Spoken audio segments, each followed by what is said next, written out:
نحمده ونستعينه ونستغفره ونؤمن به ونتوكل عليه ونعوذ بالله من شرور أنفسنا ومن سيئات أعمالنا من يهد الله فلا مضل له ومن يضلل فلا هادي له أشهد أن لا إله إلا الله وحده لا شريك له وأشهد أن سيدنا ونبينا ومولانا محمدا عبده ورسوله أرسله ربه بالحق بشيرا ونذيرا وداعيا إلى الله بإذنه وسراجا منيرا صلى الله تعالى عليه وعلى آله وصحبه وبارك وسلم تسليما كثيرا أما بعد فأعوذ بالله من الشيطان الرجيم بسم الله الرحمن الرحيم المال والبنون زينة الحياة الدنيا والباقيات الصالحات خير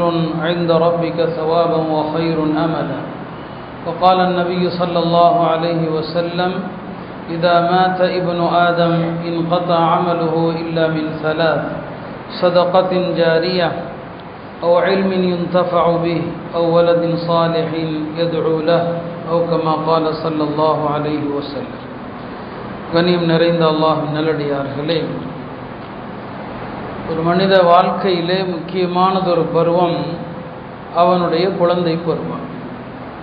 இந்த குழந்தை பருவத்திலே அவன் எந்த விதத்திலே பழக்கப்படுத்தப்படுகிறானோ, என்னென்ன விஷயங்கள் பயிற்றுவிக்கப்படுகிறானோ, எந்த சூழல் அவனுக்கு உருவாகிறதோ அதுதான் அவனது வாழ்க்கையின் இறுதி காலம் வரை அவன் எப்படி இருக்கப் போகிறான் என்பதை தீர்மானிக்கிறது. விதிவிலக்காக சிலர் கெட்டவர்களாக இருந்து நல்லவர்களாக மாறலாம். ஆனால் பொதுவாக என்ன, ஒரு மனிதனுடைய குழந்தை பருவத்தில் அவன் என்னென்ன பயிற்றுவிக்கப்படுகிறான், குழந்தை பருவத்திலே அவன் பார்க்கக்கூடியவைகள் என்ன, அவன் கேட்கக்கூடியவைகள் என்ன, அவன் எந்த சூழலில் இருக்கிறான், இதுதான் ஒரு மனிதனுடைய வாழ்க்கையை பழக்க வழக்கங்களே நல்லவனாகுவதா கெட்டவனாகுவதா என்பதை தீர்மானிக்கிறது. எனவே தான் குழந்தை வளர்ப்பு என்பது மார்க்கத்திலே முக்கியமாக இருக்கிறது. நாம் எல்லாம் பெற்றோர்களுக்கு ஒரு துவா செய்யுமாறு அல்லாஹ் சொல்லித் தருகிறான். அந்த துவாவிலே கூட பெற்றோர் இந்த துவாவுக்கு ஏன் தகுதி பெறுகிறார்கள் அப்படிங்கிறதை அல்லாஹ் அழகா சுட்டி காட்டுறான். ரப்பிர்ஹம்ஹுமா, யா அல்லாஹ் என் தாய் தந்தையருக்கு நீ கருணை காட்டு. அதோடு அல்லாஹ் நிறுத்தல, தாய் தந்தையருக்கு கருணை காட்டு என்று ஏன் துவா செய்யப்படுது, அல்லாஹ் அதை சுட்டி காட்டுறான். கமா ரப்பயானி சகீரா, நான் சிறுபிள்ளையாக இருந்தபோது என்னை எப்படி நீ வளர்க்க வேண்டும் என்று விரும்பினாயோ அப்படி வளர்த்ததற்காக. அப்ப இந்த துவாவுக்கு பெற்றோர்கள் ஏன் தகுதி பெறாங்க, அந்த குழந்தைய இப்படி துவா செய்கிற மாதிரி வளர்த்துருக்குது. அப்படி வளர்க்கப்பட்ட புள்ளதான் இந்த துவா செய்யும். ரப்பிர்ஹம்ஹுமா கமா ரப்பயானி சகீரா.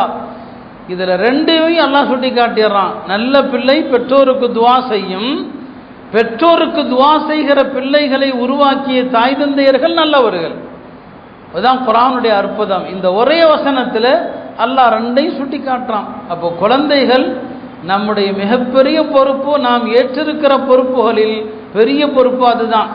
நபி ஸல்லல்லாஹு அலைஹி வஸல்லம் உடைய ரத்தின சுருக்கமான ஹதீஸுகளில் ஒன்று, எல்லா மனிதனுடைய பொறுப்பையும் இந்த ஹதீஸ் உணர்த்திவிடும். குல்லுக்கும் ராயின், உங்களில் எல்லோருமே பொறுப்பாளர்கள். வ மஸ்ஊலுன் அன் ரஅய்யதி, எல்லாருமே பொறுப்பை குறித்து விசாரிக்கப்படதான் இருக்கிறீங்க. பிறகு எல்லாரையும் சொல்லுவாங்க, அல் இமாமு ராயின், ஒரு ஆட்சி தலைவராக இருப்பவர் அவர் தன்னுடைய பிரஜைகளுக்கு பொறுப்பாளர். மஸ்ஊலுன் அன் ரஅய்யதி, தன்னுடைய பிரஜைகளிடம் எப்படி நடந்தார் என்று அவர் விசாரிக்கப்படுவார். உலகத்திலே நல்ல ஆட்சியாளர்களும் கடந்து சென்றவர்கள் உண்டு, தீயவர்களும் கடந்தவர்கள் உண்டு. தீய ஆட்சியாளர்கள் உலகத்திலே எத்தகைய முடிவுகளை சந்திக்கிறார்கள் என்பதை கடந்த கால வரலாறுகளும் நிரூபிக்கிறது, சமகால வரலாறும் நிரூபிக்கிறது. சிரியாவிலே 50 ஆண்டு காலங்கள் ஷியா பிரிவை சார்ந்த அலவி பிரிவை சார்ந்த மிக மோசமான தந்தை மகன்கள் ஹாஃபிதுல் அசத், பஷாருல் அசத் 50 ஆண்டு காலங்கள் ஒரு கொடுங்கோல் ஆட்சி நடத்தினாங்க. அந்த நாட்டினுடைய 90% மக்கள் அஹ்லு சுன்னா பிரிவை சார்ந்தவர்கள். 10% ஷியாக்கள் ஈரானுடைய ஆதரவோடு 50 ஆண்டு காலம் அநியாயம் பண்ணாங்க. இன்றைக்கி அந்த அதிபர் இருக்கிறாரா இல்லையான்னு தெரியல. ஓடி போயிட்டாருன்னு சொல்லப்படுது, ரஷ்யாவில் இருக்கிறாருன்னு சொல்லப்படுது, விமானம் ரோடார் கண்ட்ரோலை விட்டும் போயிடுச்சு, உயிர் போயிருங்க, செத்து போயிருக்கலாம். மொத்தத்தில் அநியாயக்காரனுடைய முடிவு என்னவென்பதை அல்லாஹ் காட்டுறான். நமக்கு அதுவல்ல தலைப்பு. ஒரு ஆட்சியாளர் எப்படி நடந்தார் மறுமையில் விசாரிக்கப்படும். மோசமான ஆட்சியாளர்களுடைய பிட்டத்தில் பெரிய கொடி நடப்படும். பெருமானார் சொன்னாங்க, மக்களை கொடுமைப்படுத்திய ஆட்சியாளர்கள் இருக்கிறாங்க இல்லையா, அவங்களுக்கு அல்லாஹ் கொடியை எங்கே நட்டுறான் பாருங்க, பிட்டத்தில். பிட்டம்னா புரியுதா அவங்களுக்கு? கழிவுகள் வெளியேறுகிற துவாரத்தில் பெரிய கொடியை நட்டிடுவான். இவன் தான் மக்களை ஏமாற்றி மக்களுக்கு துரோகம் செய்த ஆட்சியாளன் என்று. ஆட்சியாளர்கள் பதவியில் இருக்கிற வரைக்கும் அவங்களுடைய அந்த பதவியின் மோகமும் பதவியின் அந்த மமதையும், என்ன அநியாயம் செஞ்சாலும் தன்னை யாரும் ஒன்று செய்ய முடியாது என்ற மமதையில் தான் இருப்பாங்க. ஆனால் அல்லாஹ் அநியாயக்காரர்களை விட்டு வைக்கிறது இல்லை. உலகத்திலேயே மோசமான முடிவு அவர்களுக்கு உண்டு என்பதைத்தான் வரலாறுகள் நிரூபிக்கும். மறுமையில் கேள்வி கணக்கு இருக்குது. மேலும் சொன்னாங்க, அர்ரஜுலு ராஇன் ஃபீ அஹ்லி, ஒரு மனிதன் தன்னுடைய குடும்பத்தார் விஷயத்திலே பொறுப்பாளர். அந்த குடும்பத்தார் விஷயத்திலே, மனைவி மக்களுடைய விஷயத்திலே எப்படி நடந்தான் விசாரிக்கப்படுவார். வல் மர்அத்து ராஇயத்துன் ஃபீ பைத்தி ஜௌஜிஹா, ஒரு பெண்ணானவள் கணவனுடைய வீட்டிற்கு பொறுப்பாளியாக இருக்கிறார். அவள் அந்த வீட்டை எப்படி பராமரித்தால், குழந்தைகளை எப்படி வளர்த்தால், எல்லா விஷயங்களும் மறுமையில் கேள்வி கணக்கு உண்டு. எல்லாருக்குமே பொறுப்பு இருக்கிறது. அருமையானவர்களே, அந்த வகையில் தான் இந்த குழந்தைகள் தான் நம் மீது சுமத்தப்பட்ட பெரிய பொறுப்பு. குர்ஆனில் நீங்கள் பாருங்கள், பல நபிமார்களுக்கு அல்லாஹ் நீண்ட காலம் குழந்தைகள் இல்லாமல் பிறகு அல்லாஹ் அவங்களுக்கு குழந்தையை கொடுத்தான். அந்த குழந்தையை கொடுக்குற நேரத்தில் அல்லாஹ் உமக்கு ஒரு குழந்தையை தருவோம் அப்படின்னு சும்மா சொல்லிட்டு போகல. இப்ராஹிம் அலைஹிஸ்ஸலாமுக்கு குழந்தையை குறித்த தகவலை சொல்லும் போதும் சரி, ஜக்கரியா அலைஹிஸ்ஸலாமுக்கு குழந்தையை குறித்த தகவல் சொல்லும் போதும் சரி, அல்லாஹ் பயன்படுத்துகிற வார்த்தை என்ன? இன்னா நுபஷ்ஷிருக. இது ஜக்கரியா அலைஹிஸ்ஸலாம் விஷயத்தில் வரும். இப்ராஹிம் அலைஹிஸ்ஸலாமுடைய மனைவியை பார்த்து சொல்லப்படும், ஃபபஷ்ஷர்னாஹு பி இஸ்ஹாக. ரெண்டு இடத்துலையும் அல்லாஹ் சொல்கிறான், உங்களுக்கு ஒரு சுப செய்தியை சொல்கிறோம். அப்போ குழந்தைகள் அல்லாஹுடைய புறத்திலிருந்து நமக்கு அருளப்படுகிற சுப செய்தி இல்லையா? குழந்தை பாக்கியம் அவ்வளோ பாக்கியம். அது குர்ஆன் திருமறையில் உங்களை நரகத்தை விட்டும் காத்துக்குங்கன்னு சொல்லலை. கு அன்ஃபுஸக்கும் வ அஹ்லீக்கும் நாரா, உங்களையும் உங்களது பிள்ளைகளையும் நரக நெருப்பிலிருந்து காத்து கொள்ளுங்கள் என்று தான் சொல்லுது. இப்போ குழந்தைகளை வளர்த்து நல்ல பிள்ளைகளாக உருவாக்குவது சாதாரணமானதல்ல. ஏன்னா நாம் வாழுகிற இந்த சூழலில் பிள்ளைகள் ரொம்ப கெட்டு போயிடுறாங்க, போதைக்கு அடிமையாகிறாங்க இல்லையா? பல முஸ்லீம் ஊர்களில் போதைக்கு பிடிபடுகிற வாலிபர்களில் அதிகமாக முஸ்லீம் பேர் அடிபடுது. நம்ம ஊருன்னு சொல்லலை, பல ஊர்களில் போதைப் பொருள்கள் கடத்தல்கள் விஷயத்தில் அதிகம் பிடிபடக்கூடியவர்களாக முஸ்லீம் வாலிபர்கள் இருக்கிறாங்க. எவ்வளோ பெரிய கைசேதம் அது! தாய் தந்தையருடைய அலட்சியம் தானே காரணமாக இருக்குது. அபூபக்கர் இப்னு ஐயாஷ் என்று ஒரு பெரிய அறிஞர், அவர் ஒரு நாள் தன்னுடைய மகனிடத்தில் தன்னுடைய அறை ரூம் ஒன்றை காட்டினார். சொன்னார், மகனே, எனக்கு பிறகு இந்த ரூமில் நீ தான் இருக்க போகிற, இந்த ரூமில் பாவம் செஞ்சிடாதப்பா, இந்த ரூமில் பாவம் செஞ்சிடாது. ஏன் தெரியுமா? நான் இந்த ரூமில் மட்டுமே 1000 குர்ஆன் ஓதிருக்கிறேன்னு சொன்னார். 1000 ஹத்தம் இந்த ரூமில் மட்டும்.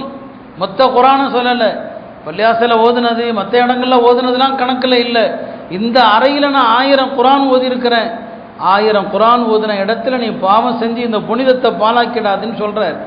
ஒரு தாயும் தந்தையும் எத்தகையவர்களாக இருந்தால் இந்த வார்த்தை வரும், யோசிச்சு பாருங்க. அப்போ குழந்தைகள் வளர்ப்பு அவ்வளோ முக்கியமானது. மனிதன் இறந்த பிறகு ஒரு மனிதனை கரை சேர்க்கிற காரியங்கள் என்று 3 சொல்லுவாங்க. இதா மாத இப்னு ஆதம் இன்கதா அமலு, மனுஷன் இறந்துட்டா எல்லா அமலும் முடிஞ்சு, எல்லாம் நின்றும். எல்லாமின் சலாஸ், 3 அமல்களை தவிர. சதகத்துன் ஜாரியா, நிலைத்து நிற்கிற தர்மங்கள். இல்மின் யுன்தஃபஉ பிஹி, அவர் நிலையாக பயன்பெறுகிற விதத்தில் விட்டு சென்ற கல்வி. அவ்வலதின் சாலிஹின் யதுஉ லஹு, தனக்காக துவா செய்கிற நல்ல பிள்ளைகள். இப்போ இந்த கஞ்சாவுக்கு அடிமையான பிள்ளைகள் நமக்கு துவா செய்வாங்களா? யோசிச்சு பாருங்க. போதைப் பொருளுக்கு அடிமையான இந்த பிள்ளைங்க நமக்காண்டி துவா செய்வாங்களா?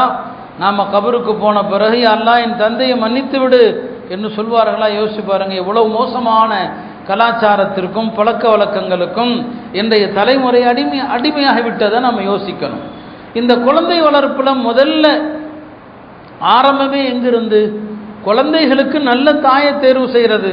அப்படியானா ஒரு மனிதன் திருமணத்திற்கு முன்னால தன்னை பற்றி யோசிக்கக்கூடாது, எனக்கு அழகான மனைவி வேண்டும் என்று யோசிக்கக்கூடாது.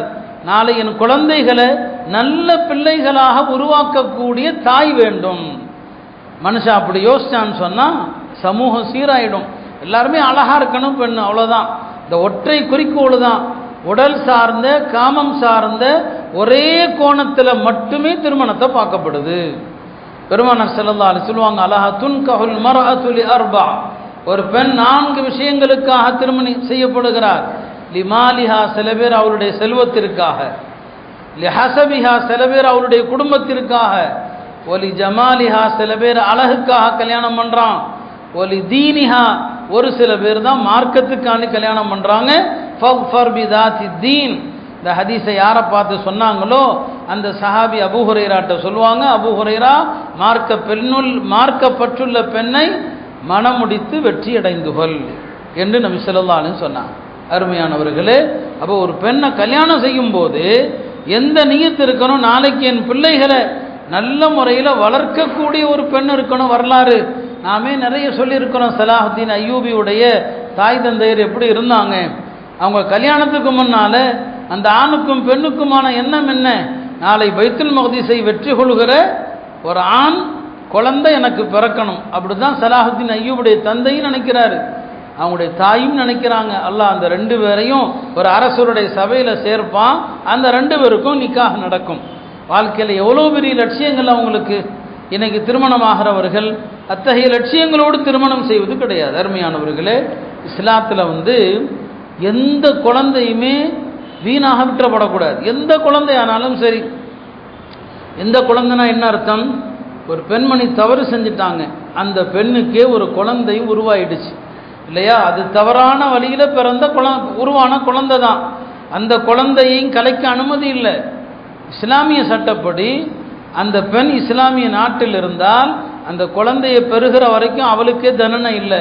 பெருமானார் ஸல்லல்லாஹு அலைஹி வஸல்லம் சமூகத்தில் அப்படிதான் ஒரு பெண்மணி தவறு செஞ்சிருவாங்க, தவறை ஒத்துக்கொண்டு வருவாங்க, யார சூழலாம் என்ன தூய்மைப்படுத்துங்கன்னு சொல்லி அந்த அம்மா தண்டனையை நிறைவேற்ற சொல்லுது. கல்லடி தண்டனை கொடுக்கணும், கல்லறி தண்டனை கொடுத்தா அந்த அம்மா இறந்துடும், வயிற்றில் குழந்தை இருக்குது, அந்த அம்மாவுக்காக அந்த குழந்தைய மார்க்கத்தில் அழிக்க அனுமதி இல்லை, போய் குழந்தைய பெற்றுட்டுவான்னு சொல்லுவாங்க. அந்த அம்மா குழந்தைய பெற்றுட்டு வருவாங்க, யார சொல்லுதா குழந்தை பெற்றுட்டேன் வர சொன்னீங்க, இப்போ எனக்கு தண்டனை கொடுங்க. ரசூல் ஸல்லல்லாஹு அலைஹி வஸல்லம் இந்த குழந்தைக்கு யாராவது பொறுப்பேற்காத வரை இந்த தாயை அடிக்க முடியாது. இந்த குழந்தை இத்தனைக்கு நம்ம அந்த குழந்தை எப்படி பார்ப்போம், ரசூல் ஸல்லல்லாஹு எப்படி பார்க்குறோம், இந்த குழந்தை யாராவது பொறுப்பெடுக்கணும். சொன்னாங்க, அந்த அம்மாட்ட நீ போயிட்டு வா, பால்குடி காலத்தை எல்லாம் முடிச்சுட்டு வா. பால்குடி காலத்தையும் நிறைவு செய்து விட்டு அந்த அம்மா வருவாங்க. யார சொல்லதான் பாருங்க, பால்குடி காலம் முடிஞ்சிருச்சு பாருங்க, என் குழந்தை கையில் ரொட்டி துண்டு வச்சிருக்கு சாப்பிடுது, இப்போ எனக்கு தண்டனை கொடுங்க. பெருமானார் அப்பையும் யோசிப்பாங்க, 2 வயசு முடிஞ்சிருச்சு தான். இப்போ கூட்டத்தை பார்த்து கேட்பாங்க, இந்த குழந்தைய வளர்த்து ஆளார்ப்பதற்கு யாராவது பொறுப்பு இருக்கிறீங்களான்னு கேட்பாங்க. ஒரு சஹாபி, நான் பொறுப்பெடுக்கிறேன், என்னுடைய பொறுப்பு இந்த குழந்தைய வளர்த்துக்கிறேன். அதுக்கப்புறம் தான் பெருமானார் சொல்லுவாங்க, இந்த பெண்ணுக்கு தண்டனை கொடுங்கன்னு சொல்லி. ஒரு தவறான முறையில் பிறந்த அந்த குழந்தையும் வீணாயிடக்கூடாது சமூகத்தில். அந்த குழந்தையை வளர்ப்பதற்கான ஒரு நபரை நியமித்து அந்த குழந்தையை ஒப்படைச்சிட்டு தான் அந்த தாய்க்கு தண்டனை கொடுக்குறாங்க. இதுதான் இஸ்லாமிய அடிப்படையில் எந்த குழந்தையும் வீணாக போயிடக்கூடாது என்பது தான். அருமையானவர்களே, அந்த அடிப்படையில் குழந்தைகளை எப்படியெல்லாம் நாம் பராமரிக்கணும், பல விஷயங்கள் முன்பே சொல்லியிருக்கிறோம். நினைவுபடுத்த மீண்டும் மீண்டும் சொல்ல வேண்டியது இருக்குது. குழந்தை பிறந்ததும் தவறாமல் பாங்கு சொல்லிடுங்க. இன்றைய சூழ்நிலையில் சில மருத்துவ காரணங்களுக்காக மருத்துவர்கள் குழந்தை பிறந்தும் கூட அந்த குழந்தைய எல்லாரும் பார்க்க அனுமதிக்காம, உடனே கையில் கொடுக்காம சில நாட்கள் அப்படியே தனியாக இருக்கணும்னு நினைக்கிறாங்க. சரி, அது மருத்துவ காரணம், சம்மதிக்க வேண்டியதுதான். ஆனால் நாம் கோரிக்கை வைக்கணும், பாங்கு மட்டும் சொல்லிட்டு குழந்தைய கொடுத்துட்றோம். பாங்கு சொல்லிடுங்க. குழந்தை பிறந்து வாரக்கணக்கில் நாட்கணக்கில் பாங்கு சொல்லாமல் விடுறது அந்த குழந்தை கெட்டு போக காரணமாயிடலாம். முதல்ல பாங்கு. குழந்தை வீட்டுக்கு ஆஸ்பத்திரியிலேருந்து வீட்டுக்கு வந்துட்டோன்னு சொன்னால் குழந்தைக்கு தஹனீக் செய்யுங்க. யாராவது நல்ல இபாதத்து செய்யக்கூடியவர்கள், இந்த ஆலிம்களோ ஆலிம் அல்லாதவர்களோ, பேணுதலான மக்கள், ஹராம் ஹலால் விஷயத்தில் பேணுதல், வாழ்க்கையில் தூய்மையானவர்கள், சுன்னத்தை கடைபிடிக்கக்கூடியவர்கள், அது மாதிரி யாராவது பெரியவங்க இருந்தால் அவங்கள்ட்ட போய் கொஞ்சம் பேரிச்சம்பழத்தை கொடுத்து வாயில் வைத்து அந்த பேரிச்சம்பழத்தை அந்த நல்லவர்கள் மென்று குழந்தையின் வாயில் கொடுப்பதற்கு பெயர் தஹ்னீக். பெருமானாருடைய காலத்தில் எந்த குழந்தை பிறந்தாலும் கொண்டு வந்துடுவாங்க நபிகளாரத்தில். பல நேரங்களில் அந்த குழந்தைகள் பெருமானார் மீது சிறுநீர் கழித்து விடும். நாம் அஜத்திட்டை வேறு யார்ட்டையாவது கொண்டு போகிறப்போ குழந்தைக்கு பேம்பஸ் கட்டி கொண்டு போகிறோம். குழந்தைகள் சிறுநீர் கழித்தால் அசிங்கப்பட தேவையில்லை. பெருமானார் மீது கிட்டத்தட்ட 5 குழந்தைகள் சிறுநீர் கழித்திருக்கிறார்கள். பெருமானார் மீது ஹதீஸில் அப்படி வருது, 5 குழந்தைங்க சிறுநீர் கழிச்சிருக்கிறான். நபிசுலாம் சங்கடப்பட்டதே இல்லை. தண்ணி எட்டு வர சொல்லுவாங்க. ஆண் குழந்தைகளாக இருந்தால் அந்த தண்ணி எடுத்து சிறுநீர் பட்ட இடத்துல அப்படி தெளிச்சு விடுவாங்க. பெண் குழந்தையாக இருந்தால் லேசாக கழுவி விடுவாங்க. அதுக்கு ஒரு காரணம் இருக்குது ஏன் அப்படி செஞ்சாங்கன்னு சொல்லி. ஆக குழந்தைகள் சிறுநீர் கழித்தாங்க. பெருமானார் சங்கடப்பட்டதே இல்லை. அந்த குழந்தைகளுக்கு அந்த பெற்றோர் விருப்பப்படி தஹ்னீக் செய்வாங்க. அப்போ தஹ்னீக் செய்யணும். இதெல்லாம் குழந்தைகளை நம்ம ஆரம்பத்திலிருந்து இந்த சுன்னத்துகளை பேணினால் நல்ல குழந்தைகளாக இன்ஷா அல்லாஹ் வருவாங்க. 3வது என்ன, குழந்தைகளுக்கு அழகான பேர் வைக்கணும், நல்ல பெயர்கள் வைக்கணும். இந்த ஆன்லைனில் பார்த்து கூகுளில் பார்த்து கண்ட பெயர்கள் அவன் ஸ்பெல்லிங் தப்பு தப்பாக போட்டிருப்பான். நம்மளை இம்சை பண்ணுறது எதையாவது ஒன்று அவங்க போட்டு வச்சுருப்பாங்க. அது யார் போட்டது? அது என்ன மார்க்க அறிஞர்கள்லாம் சேர்ந்து இஸ்லாமிய பெயர்கள் கொடுத்தாங்களா? எவனோ ஒருத்தன் போட்டு வச்சுருப்பான் இல்லையா? அது கண்ணாபின்னான்னு இருக்கும். அதெல்லாம் பார்த்து பேர் வச்சா என்னத்துக்கு ஆகிறது? எல்லாம் அதை பார்த்து பேர் வைக்கிறது பெருமையாக நினைக்கிறாங்க. நல்ல பெயர்கள் வைக்கணும். பெருமானார் நல்ல நல்ல பெயர்களை கேட்பாங்க. உன் பேர் என்ன, உன் பேர் என்ன கேட்பாங்க. சயீத் பின் முஸையிப்ங்கிற ஒரு தாபியை சொல்கிறாங்க. சயீத் பின் முஸையிபுடைய தந்தை முஸையிபும் சஹாபி தான். சயீத் பின் முஸையிபுடைய பாட்டனார் அவரும் சஹாபி தான். சயீத் பின் முஸையிபுடைய பாட்டனார் பெயர் என்னன்னா ஹசன். ஹசன்னா மொரடுன்னு அர்த்தம், மொரடன்னு அர்த்தம். அரபுகள் அந்த மாதிரி பேர்லாம் வைப்பாங்க. ஏன்னா அவங்களுக்கு ஆண்கள் மொரட்டுத்தனமாக இருக்கணும் அப்படின்னு சொல்லி அந்த பேர் வைப்பாங்க. பெருமானார் இடத்துல சயீத் பின் முஸையிபுடைய பாட்டனார் வந்தபோது உன் பேர் என்னப்பா? ஹசன். இல்லை ஹசன் வேண்டாம்ப்பா, சஹல்னு வச்சுக்க. சஹல்னா மென்மையானதுன்னு அர்த்தம். இல்லை வேண்டாம், சஹல் அப்படிங்கிறதுக்கு மிதிக்கப்படுகிற தரைன்னு அர்த்தம் இருக்குது. அவர் அந்த பொருளை எடுத்துக்கிட்டார். சஹல்ங்கிறது மிதிக்கப்படுது, வேண்டாம் வேண்டாம் நான் ஹசன்னே வச்சுக்கிறேன். அவர் பெருமானார் மாற்ற சொன்ன பேரை மாற்றலை. சயீத் பின் முஸையிப் சொல்லுவாங்க, என் பாட்டனார் மாற்றாமல் விட்டுட்டாங்க. எங்கள் குடும்பத்தார் எல்லோரிடத்துலையுமே மொரட்டு குணம் இருந்துக்கிட்டே தான் இருக்குது, மொரட்டு சுபாவம் இருந்துக்கிட்டே இருக்குதுன்னு சொல்கிறார். அருமையானவர்களே, அதனால் குழந்தைகளுக்கு அழகான நல்ல பெயர்கள் சஹாபாக்களுடைய பெயர்களை தேர்வு செய்யுங்க. எவ்வளோ அழகழகான பெயர்கள் சஹாபாக்களுடைய பெயர்கள்லாம் இருக்குது. அந்த பெயர்களை வைங்க. இந்த ஆன்லைனில் பார்த்துட்டு இல்லாத பேராக பார்த்து ஊரில் இருக்கக்கூடாது. இந்த எண்ணங்களை முதல்ல விடுங்க. முதல் குழந்தைகளுடைய பெயருடைய வரிசையில் வரணும், தாய் தந்தையருடைய பெயருடைய வரிசையில் வரணும். இதெல்லாம் விடுங்க. இதெல்லாம் எந்த அடிப்படை? இதுக்கெல்லாம் ஏதாவது மார்க்க ரீதியான ஒரு அடிப்படை இருக்குதா? ரொம்ப தவறு நம்ம பண்ணுறோம். அதனால் பெயர் கேட்டு வந்தால் ரொம்ப கோபம் எரிச்சல் வர்றது நமக்கு. அதனால தான் மார்க்க சட்டம் கேட்டால் எவ்வளவு நேரம்னாலும் விளக்க தயார். பாகப்பிரிவினை சட்டம் கேட்டு வர்றாங்க, அந்த சட்டங்களை சொல்கிறோம், புரியாட்டா எழுதி கொடுக்குறோம் இல்லையா? அதெல்லாம் நம்ம செய்கிறோம். துவாக்கள் கேட்டு வர்றாங்க, அந்த துவாக்களை எழுதி கொடுக்குறோம் இல்லையா? இதெல்லாம் நம்ம. ஆனால் பெயர் கேட்டு வந்தால் மட்டும் எனக்கு பிடிக்கிறதே கிடையாது. ஏன்னா ஒன்று, எத்தனை பெயர் எழுதி கொடுத்தாலும் திருப்தி அடைகிறதே கிடையாது. நம்ம 10 பேர் மெனக்கட்டு உட்காந்து அரபியில் இங்கிலீஷில் தமிழில் எழுதி கொடுத்தா இவர் 11வது இன்னொரு பேர் வைக்கிறார். அப்போ எதுக்காக நம்மள்கிட்ட பேர் கட்டு வர்றீங்க? அதனால் அருமையானவர்களே, குழந்தைகளுக்கு சஹாபாக்களுடைய நல்லவர்களுடைய பெயரை வைங்க. அதே போல் குழந்தைகளுக்கு அகீகா கொடுங்க. இதெல்லாம் குழந்தை பிறந்ததுமே நாம் செய்ய வேண்டிய சில ஆரம்ப கடமைகள். அடுத்தது என்ன? குழந்தைகள் வளர ஆரம்பிக்க அந்த குழந்தைகள்கிட்ட எப்படி நடக்கணும்? பெருமானார் ஸல்லல்லாஹு அலைஹி வஸல்லம் சொன்னாங்க, குழந்தைகள் வளர ஆரம்பிக்கும் போது 3 விஷயங்களுடைய பிரியத்தை ஊட்டுங்க. என்னுடைய பிரியத்தை அவங்களுக்கு கற்றுக் கொடுங்கள், என் குடும்பத்தாருடைய பிரியத்தை கற்றுக் கொடுங்க, குரானை ஓத கற்றுக் கொடுங்க. குழந்தைய இருக்கும் போதே அல்லான்னு சொல்லணும், குரானுடைய சூறாக்களை ஓதி பழக்கணும். ஏன்னா குரானை மரணம் செய்தவர்கள் நாளை மறுமையில் அல்லாஹ்வுடைய அர்ஷுடைய நிழலுக்கு கீழ் நபிமார்களோடு இருப்பாங்கன்னு சொன்னாங்க நபி ஸல்லல்லாஹு அலைஹி வஸல்லம். அப்போ குழந்தைகளுக்கு குரானை கற்றுக் கொடுங்கன்னு சொன்னாங்க. இதெல்லாம் அடிப்படையான விஷயங்கள். குழந்தைகள்கிட்ட எப்படி நாம் நடக்கணும்? குழந்தையாக இருக்கிற வரைக்கும் குழந்தைகள்கிட்ட நடக்கிற முறை என்ன? பெருமானார் ஸல்லல்லாஹு அலைஹி வஸல்லம் அவர்கள் நமக்கு அதையும் கற்றுத்தந்தாங்க. குழந்தைகள் மீது கருணை காட்டணும், குழந்தைகள் மீது இறக்கப்படணும், குழந்தைகளை அரவணைக்கணும். பெருமானார் ஸல்லல்லாஹு அலைஹி வஸல்லம் அவங்க குழந்தைகளை முத்தமிடுவாங்க இல்லையா? ஹதரத் உஸாமத் இப்னு ஸைத் அவங்களுடைய செல்லமான ஸெய்த் இப்னு ஹாரிஸாவுடைய மகன் அவங்கள முத்தமிடுவாங்க, ஹசன் ஹுசைனை முத்தமிடுவாங்க. இல்லையா, ஒரு கிராமவாசி சொன்னார், எனக்கு 10 குழந்தைகள் இருக்கிறாங்க, நான் யாரையுமே முத்தமிட்டதில்லைன்னு சொன்னார். பெருமானார் சொன்னாங்க, உன் இதயத்திலிருந்து அல்லாஹ் கருணை குணத்தை நீக்கிவிட்டால் நான் என்ன செய்வதுன்னு சொன்னான். அப்போ குழந்தைகளை முத்தமிட பெருமானார் ஸல்லல்லாஹு அலைஹி வஸல்லம் கற்றுக் கொடுத்தாங்க. அதே மாதிரி குழந்தைகளை, நம்ம குழந்தைகளோ மற்ற குழந்தைகளோ, பெருமானார் எல்லா குழந்தைகளையும் நேசிப்பாங்க. ஒரு நாள் அன்சாரிகளுடைய குழந்தைகள் எல்லாம் பெருமானாரிடம் கொண்டு வரப்பட்டாங்க. நபி ஸல்லல்லாஹு அலைஹி வஸல்லம் சொன்னாங்க, அந்த குழந்தைகளை பார்த்து நான் உங்களை நேசிக்கிறேன்னு சொன்னாங்க. எல்லாருடைய தலையிலும் பெருமானார் தடவி கொடுத்தாங்க. குழந்தைகளுடைய தலையை தடவி கொடுப்பது ஒரு சுன்னத். அது நம்ம குடும்பத்தில் உள்ள நம்ம குழந்தைகள், பேரன் பேத்திகளாக இருக்கட்டும், அல்லது நம்முடைய நண்பர்கள் யாராக இருக்கட்டும், அல்லது யார் குழந்தைகளை அழைத்து கொண்டு வந்தாலும் அவங்களுடைய தலையை தடவி கொடுக்கணும். ஜாபிர் ரலியல்லாஹு அன்ஹு அவர்கள் சொல்கிறாங்க, அப்போ அவரும் அந்த சின்ன பையனுடைய கூட்டத்தில் இருக்கிறார். பெருமானார் என் தலையையும் தடவி கொடுத்தாங்க.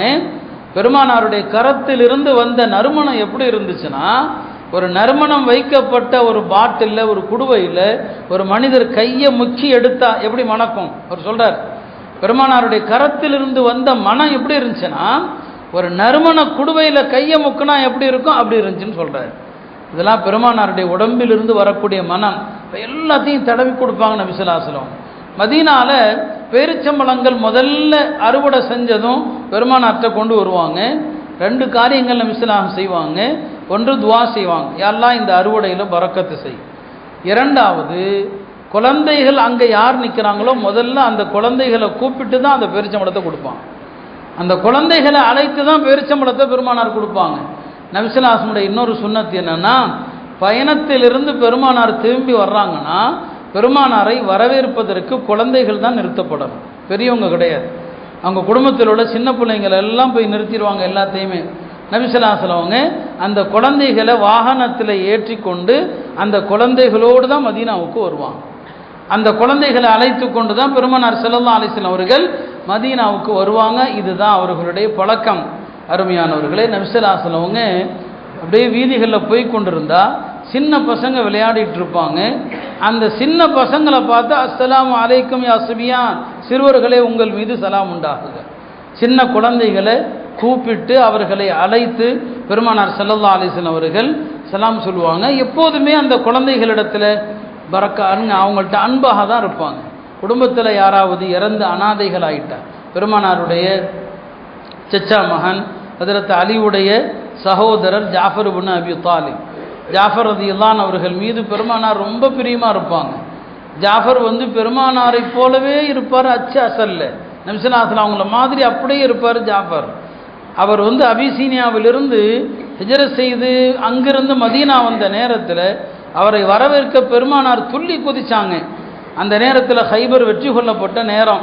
பெருமானார் சொல்லுவாங்க, என்னுடைய மகிழ்ச்சிக்கு காரணம் ஹைபர் வெற்றியா ஜாஃபருடைய வருகையான்னு தெரியல. அப்போ எவ்வளோ அவர் மேலே பாசம் வச்சுருப்பாங்க. அத்தகைய ஒரு நபர் இறந்தா, அதுவும் போரில் கொல்லப்பட்டா, அவங்க தான் மூத்தா போரில் ஜாஃபர் இப்னு அபி தாலிப் அவர்கள் ஷஹீதாயிட்டாங்க, கொல்லப்பட்டுட்டாங்க. அவங்களுடைய 2 மகன்கள், ஒருத்தர் பேர் முஹம்மத், ஒருத்தர் பேர் அப்துல்லா. நபி ஸல்லல்லாஹு அலைஹி வஸல்லம் அவர் இறந்தது, ஜாஃபர் இறந்த செய்தி கிடைத்ததுமே அவங்களுடைய மனைவி அஸ்மாவுடைய வீட்டுக்கு வருவாங்க. எங்கே என் பிள்ளைங்கன்னு தான் கேட்பாங்க, எங்கே என்னுடைய பிள்ளைங்கன்னு சொல்லி. அந்த 2 பிள்ளைகளையும் கொண்டு வரப்படும். முஹம்மத் அந்த பிள்ளையை பார்த்து சொல்லுவாங்க, இவர் என்னுடைய சச்சா அபு தாலிப் மாதிரி இருக்கிறாரு சாயல்ல. அப்துல்லாங்கிற பிள்ளையை பார்த்து சொல்லுவாங்க, இந்த பையன் என்ன மாதிரியே தான் இருக்கான், தோற்றத்திலையும் குணத்திலையும், தோற்றத்திலையும் என்ன மாதிரி தான், குணத்திலையும் என்ன மாதிரி தான் சொல்லிவிட்டு இந்த அப்துல்லாங்கிற குழந்தை, அவர் தான் மூத்தவர், அவருக்கு துவா செய்வாங்க, யா அல்லாஹ் இந்த பையன் எந்த வியாபாரம் செஞ்சாலும் பரக்கத்து செய். பையன் சின்ன பையனாக இருக்கிறான், அந்த பையனுக்கு நபி அவங்க துவா செய்கிறாங்க, யா அல்லாஹ் இவன் என்ன வியாபாரம் செஞ்சாலும் பரக்கத் செய்யுன்னு சொல்லி. அப்துல்லாங்கிற அந்த பையன் ஜாஃபர் ரலியல்லாஹு அன்ஹுடைய மகனார் பின்னால் பெரிய வியாபாரியாக இருந்தார். அவர் சொல்வார், வியாபாரத்தில் எனக்கு நட்டமே இல்லை, பெருமானாருடைய பரக்கத்துடைய துவாவுனால. இதெல்லாம் ரசூல் ஸல்லல்லாஹு அலைஹி வஸல்லம் அவர்கள் குழந்தைகளிடத்தில் அவ்வளவு பரிவை என்ன செய்வாங்க, காட்டுவாங்க. அதே போல தான் குழந்தைகளிடத்தில் பெருமானார் விளையாடுவாங்க, குழந்தைகள் விளையாடுறத ரசிப்பாங்க.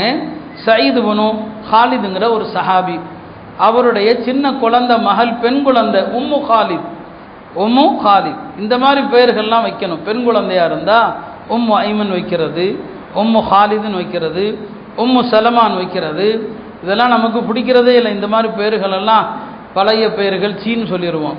நம்ம பெண் குழந்தை ஆம்பளை பிள்ளைங்களுக்கு கூட நல்ல பேர் வச்சிடறோம். பெண் குழந்தைகளுக்கு வைக்கிற பேர் பூரா ஆகாத போகாத பேர்கள் தான். உம்முங்கிற வார்த்தையை சேர்த்து வைக்கிறது அது ஏன் அரபுகள்கிட்ட ஒரு பழக்கம் இருந்துச்சு, அதனால அப்படி வைப்பாங்க. உம்மு ஹாலிதுங்கிற ஒரு சின்ன பிள்ளையை கூட்டு வர்றாரு அவர் சயீத் அவர்கள். அந்த உம்மு ஹாலிதுங்கிற அந்த சின்ன குழந்தை பெருமானாருடைய முதுகில் இருக்கிற நபித்துவ முத்திரை, அந்த நபித்துவ முத்திரையை அந்த குழந்தை ஏதோ பலூன்னு நினச்சிக்கிடுச்சு. அந்த நபித்துவ முத்திரையை பிடிச்சி விளையாடுது. அவங்க அத்தா மிரட்டுறாரு, தொடாத அதுன்னு சொல்லி. பெருமானார் சொன்னாங்க, விடு விடு அது விளையாடட்டும்னு சொன்னான். அது விளையாடட்டும். பெருமானாருடைய நபித்துவ முத்திரையை பிடித்து விளையாடுகிறது. தந்தையை அதட்டுகிறார். நபிசலாம் சொன்னாங்க, விடுப்பா விடு விளையாடட்டும்னு சொல்லி. அந்த குழந்தை விளையாட முடித்த பிறகு அந்த குழந்தைக்கு ஒரு துணியை கொடுத்து விட்டு சொன்னாங்க, அஹ்லிகி வாபிலின்னு சொன்னாங்க, இந்த ஆடையை நீ அணிந்து பழசாகி இத்து போகிற வரைக்கும் உடுத்துக்கிட்டே இருன்னு சொல்லி. குழந்தை சின்ன பிள்ளைக்கு ஆடையை கொடுக்கும்போது என்ன சொல்கிறாங்க, இந்த ஆடை இத்து பழசாகி போகிற வரைக்கும் நீ உடுத்தி கொண்டே இரு. இதுக்கு என்ன அர்த்தம், அந்த பிள்ளையினுடைய ஆயுளுக்கு துவா செய்கிறாங்க. இந்த காட்சியை கண்ட சஹாபாக்கள் சொல்லுவாங்க, அந்த அம்மா நீண்ட காலம் வாழ்ந்து பெருமானார் கொடுத்த அந்த ஆடையும் இத்து பழசாகவும் போச்சு, அவ்வளோ நீண்ட காலம் அந்த அம்மா வாழ்ந்ததுன்னு சொல்லுவாங்க. ரசூல் ஸல்லல்லாஹு அலைஹி வஸல்லம் அவங்க குழந்தைகளிடத்தில் அன்பா விளையாடுவாங்க. ஒரு நாள் ஹசன் ஹுசைன் முதுகுக்கு மேலே ஏறிட்டாங்க. சொன்னாங்க, நிஅமல் மத்தியத்துக்குமா, நீங்கள் 2 பேரும் ஏறி உட்கார்ந்துருக்கிற வாகனம் தான்பா உலகத்திலே சிறந்த வாகனம். நீங்கள் உட்கார்ந்துருக்கிற வாகனம் சிறந்த வாகனம். இவ்வளவு அழகான வார்த்தைகள், குழந்தைகளுக்கு உற்சாகம். சொன்னாங்க, நிஅமல் மத்தியத்துக்குமா, இந்த துனியாவில் நீங்கள் ஏறி உட்கார்ந்துருக்கிற வாகனம் தான்பா சிறந்த வாகனம். ரசூல் ஸல்லல்லாஹு அலைஹி வஸல்லம் அவர்கள் இப்படியெல்லாம் குழந்தைகளோடு விளையாடுவாங்க. குழந்தைகளோடு விளையாடுவதை ரொம்ப ரசிப்பாங்க. சஹாபிகளும் குழந்தைகளுக்கு விளையாட்டு பொருளை கொடுப்பாங்க. நம்ம எதுக்கு கொடுக்குறோம் தெரியுமா, சமையல் பண்ணும்போது சேட்டை பண்ணாமல் இருக்கணும். சனியை இந்த அப்படி செல்ஃபோனை வச்சுக்க, அல்லது எதை கேட்குதோ அதை கொடுப்போம். புரியுங்களா, நம்ம காரியத்துக்காண்டி விளையாட்டு பொருளை எடுத்து கொடுப்போம். அப்போ காரியத்தை நம்ம முடிக்கணும். உம்மு அத்தியா சொல்கிறாங்க, நாங்கள் குழந்தைகளை நோன்பு வச்சு பழக்குவோம். குழந்தைகள் நோன்பு வைத்திருக்கும் போது பசியினால் அழாமல் இருப்பதற்காக நாங்கள் விளையாட்டு பொருள்களை கொடுத்து சமாளிப்போம். சாயங்காலம் நோன்பு திறக்கிற வரைக்கும் விளையாட்டு பொருளை கொடுக்கறது எதற்குங்க, இபாதத்துகளை பழக்குவதற்கு. குழந்தைகளுக்கு தொழுகையை பழக்கணும், குழந்தைகளுக்கு நோன்பு பழக்கணும், குழந்தைகளுக்கு ஹராம் ஹலாலை கூட என்ன செய்யணும், கற்றுக் கொடுக்கணும். பெருமானார் ஸல்லல்லாஹு அலைஹி வஸல்லம் அவங்க ஹஜ்ரத் அனஸ் ரலியல்லாஹு அன்ஹு அவர்களிடத்தில் சொன்னாங்க, அனஸே வீட்டுக்குள் நுழையும் போது சலாம் சொல்லிவிட்டு நுழைந்தால் அது உனக்கும் பரக்கத், உன் வீட்டாருக்கும் பரக்கத். ஒரு நாள் ஃபஜ்ருடைய பயானில் கூட சொன்னேன், 3 நபர்களுக்கு அல்லாஹ் பொறுப்பு இருக்கிறான். 3 நபர்களுக்கு அல்லாஹ் பொறுப்பு இருக்கிறாங்கிறது சாதாரண விஷயமா? அல்லாஹ்வுடைய பாதையில் போனவருக்கு அவர் திரும்பி வந்தால் நன்மையும் கிடைக்கும், போர் செல்வமும் கிடைக்கும். இறந்துட்டா சொர்க்கம் கிடைக்கும். பள்ளிவாசலுக்கு வர்ற வழியில் இறந்துட்டாரா அவருக்கு சொர்க்கம் கிடைக்கும். இல்லை திரும்பி வீட்டுக்கு போனாரா நன்மையும் கிடைக்கும், உலகமும் கிடைக்கும்னு சொன்னான். 3வது நபர் யார், வீட்டுக்குள் யார் சலாம் சொல்லி விட்டு போகிறாரோ அவருக்கு அல்லாஹ் பொறுப்பு இருக்கிறான்னு சொன்னான். இப்போ அனஸ்ரதானவங்க சின்ன பையன் தான் சொன்னாங்க, அனசே இதா தஹல்த ஃபீ பைத்திக ஃபஸல்லிம், நீ வீட்டுக்கு போனால் சலாம் சொல்லு. வீட்டில் யாருமே இல்லைன்னா சொல்லணுமா? ஆமாம், இல்லாவிட்டாலும் சொல்லணும். மலக்குகள் உங்கள் சலாமுக்கு பதில் சலாம் சொல்லுவாங்க. குர்ஆன் சொல்லுது, இதா தஹல்தும் புயூதன் ஃபஸல்லிமு அலா அன்ஃபுசிக்கும் தஹிய்யத்தம் மின் இன்தில்லாஹ் முபாரக்கத்தன் தய்யிபா. வீட்டுக்கு போனால் உங்களுக்கு நீங்களே சலாம் சொல்லுங்கள், அது அல்லாஹ்வுடைய புறத்தில் உள்ள வளமான நலமான வாழ்த்து என்று அல்லாஹ் சொல்கிறான். எனவே சலாம் சொல்லுங்கன்னு சொல்லி கற்றுக் கொடுத்தாங்க. அதே மாதிரி தான் நபி ஸல்லல்லாஹு அலைஹி வஸல்லம் ஹராமை கற்றுக் கொடுப்பாங்க. ஹசன் ரலியல்லாஹு அன்ஹு அவர்கள் பேரிச்சம்பழத்தை வாயில் வச்சுட்டாங்க, அது சதகாவுடைய பேரிச்சம்பழம். பெருமானார் சொன்னாங்க, கிஹ் என்று சொன்னாங்க, அதை துப்பு, இது ஹராம், இது நமக்கு நபியின் குடும்பமாகிய நமக்கு இது ஹராம் என்று சொல்லி கொடுத்தாங்க. குழந்தைகளுக்கு பெருமானார் துவாக்களை கற்றுக் கொடுத்தாங்க. நாம் இன்னைக்கு துவாக்களை கற்றுக் கொடுக்கறது இல்லை. ஹசன் ரலியல்லாஹு அவர்கள் சின்ன பிள்ளை தான். அந்த குழந்தைக்கு பெருமானார் கற்றுக் கொடுத்த துவா என்ன தெரியுமா? வித்ரில் குனூத்தில் இந்த துவா ஓது, அல்லாஹும்ம ஹதினி ஃபீமன் ஹதைத் வ ஆஃபினி ஃபீமன் ஆஃபைத் வ தவல்லனி ஃபீமன் தவல்லைத். இந்த துவாவை வித்ரில் ஓத சொல்லி ஹஜ்ரத் இமாம் ஹசன் அவர்களுக்கு கற்றுக் கொடுக்குறாங்க. இப்னு அப்பாஸ் அவர்களுக்கு அத்தஹியாத்தை கற்றுக் கொடுக்குறாங்க. இப்படி நபி ஸல்லல்லாஹு அலைஹி வஸல்லம் குழந்தைகளுக்கே துஆவையும் கற்றுக் கொடுப்பான். அருமையானவர்களே, பெருமானார் ஸல்லல்லாஹு அலைஹி வஸல்லம் அவங்க குழந்தைகளிடத்தில் பொய் சொல்லாதீங்கன்னு சொல்லுவாங்க. அப்துல்லாஹ் இப்னு ஆமிருங்கிற சஹாபி சொல்கிறாங்க, ஒரு நாள் நான் வெளியில் விளையாடிட்டு இருந்தேன், என் தாயார் என்ன உள்ள வாப்பா உனக்கு ஒரு பொருள் தருகிறேன்னு சொன்னாங்க. பெருமானார் அதை கேட்டுட்டாங்க. நபி ஸல்லல்லாஹு அலைஹி வஸல்லம் என் தாயாரிடம் கேட்டாங்க, நிஜமா உன் மக உள்ள வந்தா ஏதேனும் கொடுக்க வேண்டும் என்ற எண்ணத்தில் அழைத்தாயா இல்லை உள்ள வரட்டுங்கிறதுக்காண்டி பொய் சொன்னாயான்னு கேட்டான்.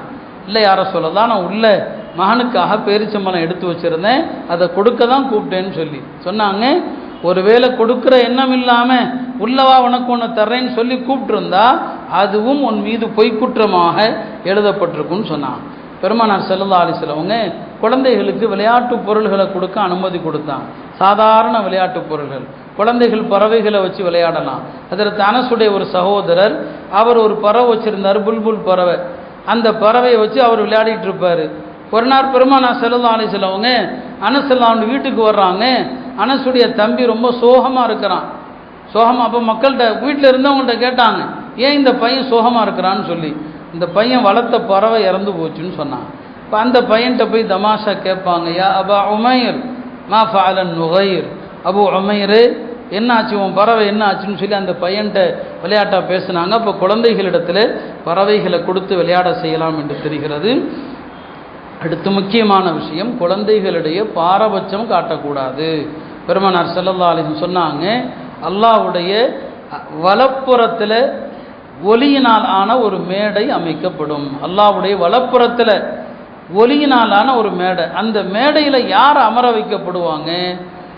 ஆட்சி அதிகாரத்தில் இருந்தாலும் நேர்மையாக நடப்பாங்க. குடும்பத்தில் பொறுப்பாளர்களாக இருந்தால் தன்னுடைய பிள்ளைகளிடத்தில் நேர்மையாக நடப்பாங்க.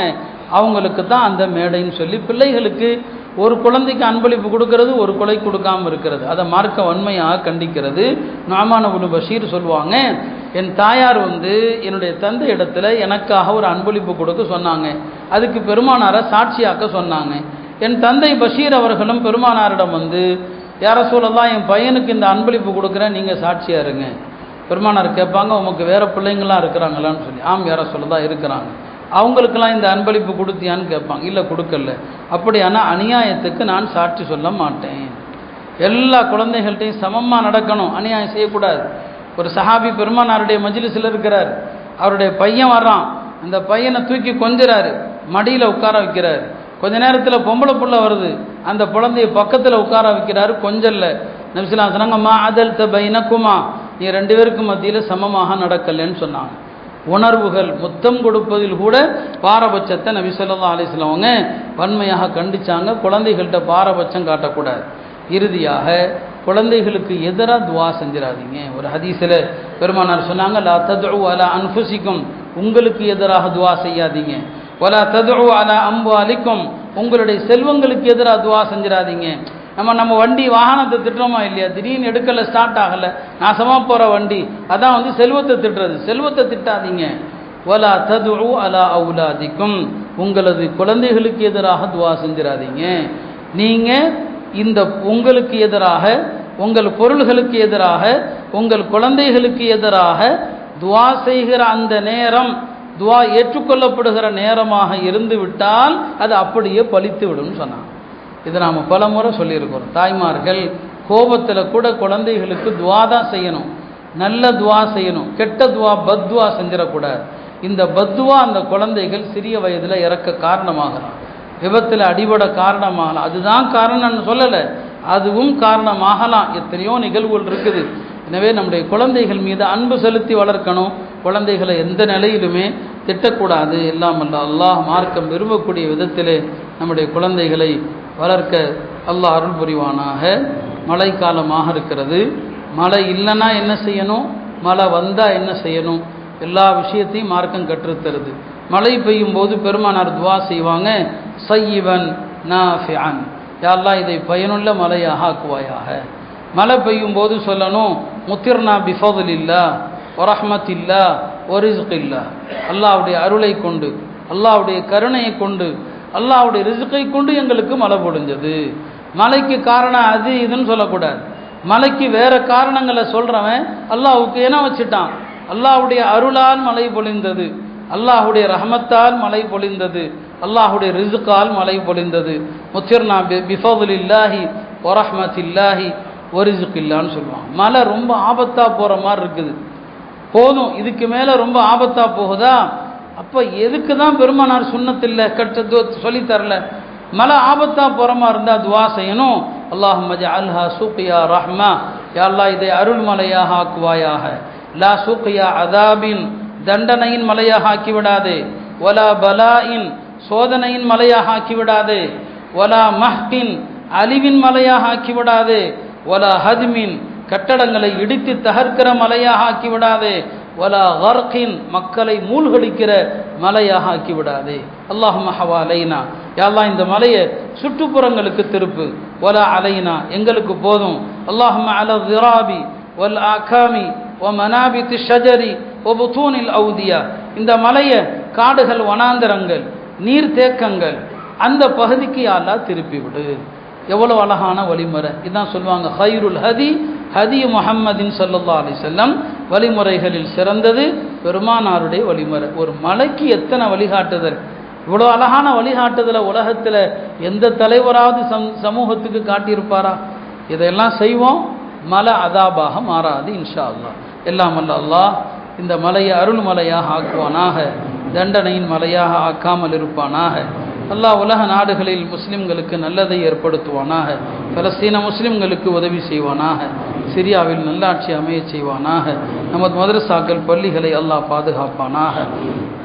வா ஆஹிரு தாவனா அல்ஹம்துலில்லாஹி ரப்பில் ஆலமீன்.